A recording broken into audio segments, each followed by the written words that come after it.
नसीब वाले होते हैं वो लोग जिनके घर हुआ करते हैं, क्योंकि कुछ लोग तो पूरी ज़िंदगी फुटपाथ पर ही गुजार दिया करते हैं। नमस्कार, मैं अनिल अग्रवाल आपके सवाल कार्यक्रम में आपका स्वागत करता हूं। आर्थिक मंदी के इस दौर में आज हमने मुलाकात की राजस्थान के मशहूर number 1 builder end developer Shri N.K. Gupta, जो चेयरमैन हैं मंगलम ग्रुप के। इनसे हमने मुलाकात करके जानना चाहा कि आगे भविष्य में देश का प्रॉपर्टी के लिए और रियल एस्टेट का क्या भविष्य होगा। इनसे मुलाकात करने के बाद हमने पाया कि एक सही बिल्डर को सही रूप में जो काम करने वाला है उसको आज भी कोई तकलीफ़ नहीं है, कोई कठिनाई नहीं है। तो आज हम इनसे मुलाकात के कुछ अंश आपके सामने रखते हैं। धन्यवाद।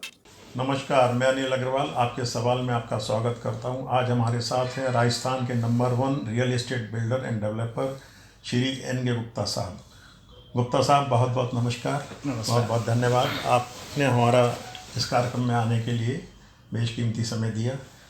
गुप्ता जी, मैं पहले ये पूछना चाहूँगा कि आपने जो इतना बड़ा साम्राज्य इस राजस्थान में स्थापित किया है, तो इसके पीछे आप अपनी अथक परिश्रम को मानते हैं या आपके व्यवहार को मानते हैं और कुछ? मैं रियल एस्टेट में 2000 से हूँ जी। और करीबन हमें 20 साल हो गए हैं इसमें। जी। किसी भी बिजनेस के सक्सेस का एक कारण नहीं हो सकता है। और मैं इसकी सफलता के लिए हार्ड वर्किंग, इंटीग्रिटी, ऑनेस्टी, ठीक, इसको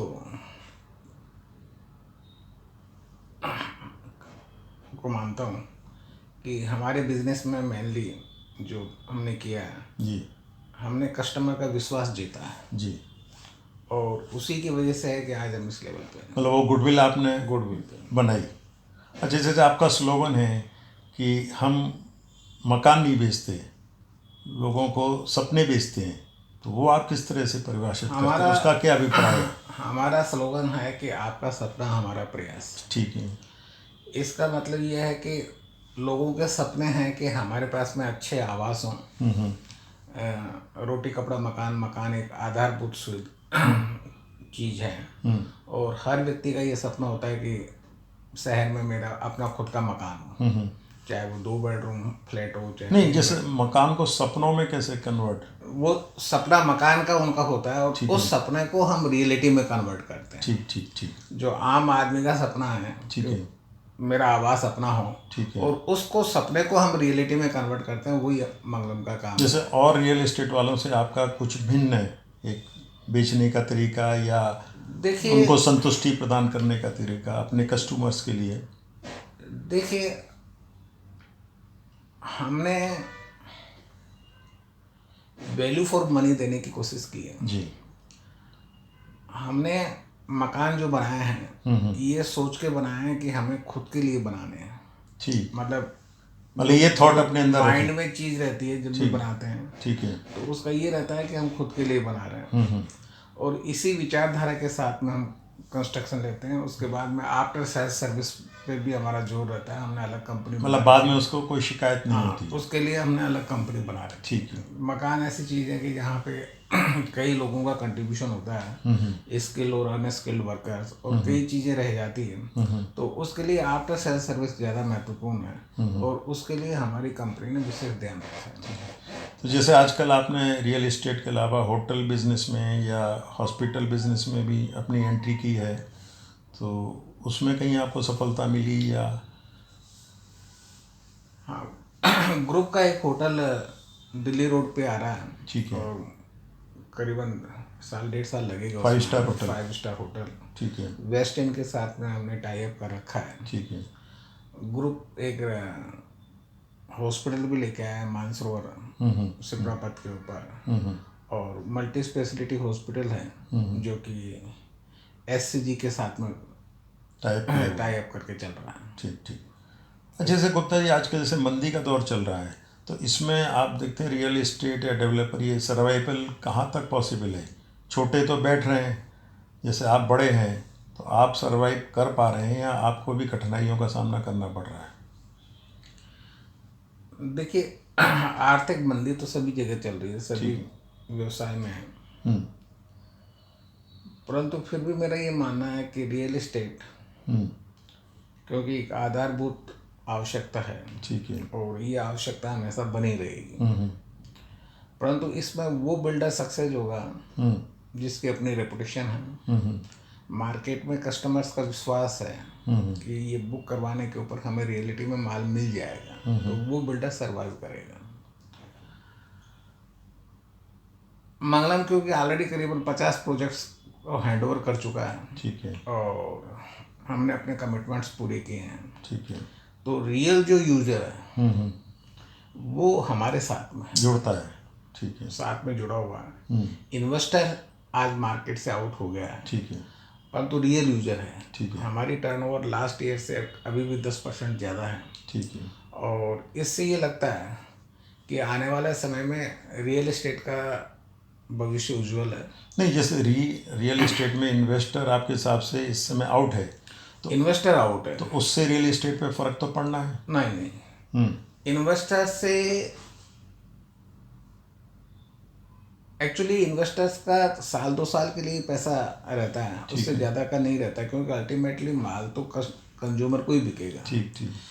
तो इन्वेस्टर के गायब होने से हम लोगों को कैपिटल कुछ ज़्यादा लगानी पड़ सकती है, परंतु ऐसा नहीं है कि प्रोजेक्ट अनवाइबल हो जाता है।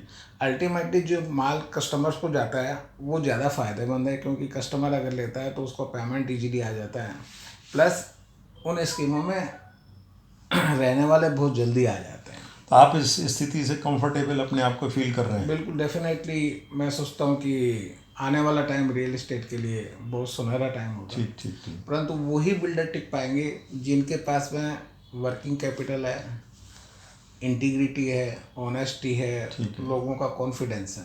अच्छा, जैसे अभी जयपुर को वर्ल्ड हेरिटेज सिटी में शामिल कर लिया गया है, तो इससे रियल एस्टेट पे कुछ विकास होगा? इससे कोई फर्क पड़ने वाली बात नहीं है कि हेरिटेज से ये 4 दीवारी के अंदर है। बाहर के जितने भी प्रोजेक्ट्स हैं वो इससे अछूते हैं। मतलब नो डाउट टूरिस्ट आएगा तो ओवरऑल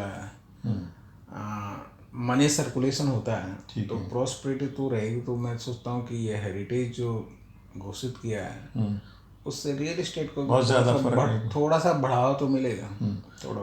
अच्छा, आपकी सरकार से इस मंदी को जैसे फेस करने के लिए अपेक्षाएं कुछ हो सकती हैं जो आप कुछ सुझाव देना चाहेंगे? देखिए,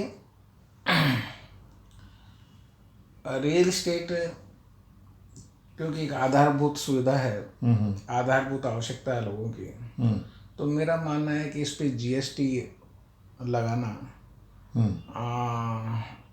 थोड़ा सा अनुचित है। जहाँ तक कि EWS LIG के ऊपर 1% की जीएसटी है, वैसे 5% की है, तो आधारभूत आवश्यकता है ये, इसको टैक्सेस से थोड़ा सा रोटी कपड़ा मकान के रूप में एग्जेम्प्ट करना चाहिए। ठीक ठीक। लोगों को उससे आवास मिलेगा, तो इस दिशा में आपने कुछ सरकार से कुछ प्रस्ताव रखे हैं? माननीय जो प्रधानमंत्री जी का है कि 2022 तक सबको आवास मिले। ठीक है। तो उसमें रादर एक फ़ायदा होने वाला है गवर्नमेंट को भी। तो जितने टैक्सेस कम करें उतना फ़ायदा मिलेगा, बेनिफिट है। हम लोग भी क्रेडिट के माध्यम से समय समय पर गवर्नमेंट को प्रेजेंटेशन देते आ रहे हैं, और उम्मीद है कि गवर्नमेंट कुछ इस पे सुनेगी। तो हमारे इस कार्यक्रम को जो एंटरप्रेन्योर सुन रहे हैं या युवा पीढ़ी सुन रही है, तो उनके लिए आप क्या मतलब संदेश देना चाहेंगे इस कार्यक्रम के माध्यम से, कि उनको रियल एस्टेट में एंट्री लेनी चाहिए, या जैसे मंदी का दौर है तो उससे आदमी घबरा के इस समय इस ट्रेड से आउट हो रहा है? जहाँ तक कंज्यूमर की बात है, मैं उनसे कहना चाहूँगा कि ये बेस्ट टाइम है इन्वेस्टमेंट करने का, अपने लिए आवास लेने का। ठीक ठीक। परंतु आवास लेने से पहले उनको जिस भी बिल्डर से वो ले रहे हैं, उनकी इंटीग्रिटी, उनकी ऑनेस्टी, उनकी रेपुटेशन, उसके बारे में जांच कर लेनी चाहिए। ठीक है। प्रोजेक्ट के बारे में जांच कर लेनी चाहिए कि ये रेरा के अंदर रजिस्टर्ड है या नहीं है, टाइटल्स ठीक है या नहीं है, कंस्ट्रक्शन ठीक गति से चल रहा है या नहीं चल रहा है, और सबसे बड़ी बात उस बिल्डिंग की रेपुटेशन है या नहीं, आपके हिसाब से जो सही काम करने वाले हैं उनके लिए कोई आज भी उनके लिए कोई परेशानी? प्रॉब्लम नहीं है। ठीक है।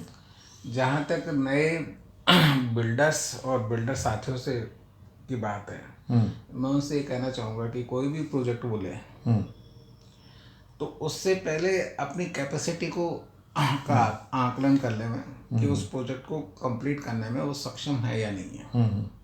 ऐसा नहीं हो कि वो बीच में अटक जाए। बीच में अटकने से कस्टमर का विश्वास भी जाता रहता है, वो खुद भी आर्थिक प्रॉब्लम में आ जाता है। चलिए, आपने अपना कीमती समय में दिया। दर्शकों के लिए कुछ संदेश देना चाहें तो कहिए, बाकी तो आपने हमारी समस्याओं का बहुत समाधान किया। दर्शकों को भी यही कहना चाहूँगा कि कभी भी वो रियल इस्टेट के बारे में मुझसे ओपिनियन लेना चाहें तो वो फ्री है, मेरे नंबर पे कभी भी डायल कर सकते हैं। ठीक ठीक। और उनको यथाउचित में अपना सहयोग कंसल्टेंसी देने को भी स्वतंत्र रहूँगा।